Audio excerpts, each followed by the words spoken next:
Для нас, белых людей, эти бумажки то же самое, что для вас шкуры бизонов. И тот, у кого они есть, счастливый человек.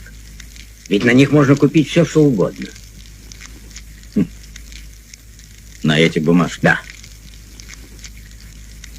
Вот я тебе даю $600, то есть 600 бумажек. Ты на них можешь купить все, что тебе нужно. А ты мне продай свои земли на берегу реки. Это много денег.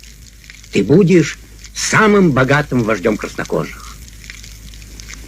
Я бросаю твои деньги в огонь. Их больше нет. А моя земля осталась. То, что не имеет цены, превращается в золу. Конечно, я не спорю. Мои деньги в огне горят. Но все-таки они имеют цену. Вот горсть песка. Ты попробуй пересчитать, сколько в ней песчинок. А я пересчитаю твои деньги.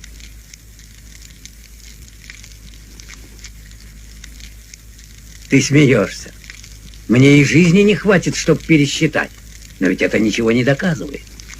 Это доказывает, что наша земля дороже твоих денег. Великий Дух сотворил эту землю для всех. И мы не можем продавать то, что нам не принадлежит.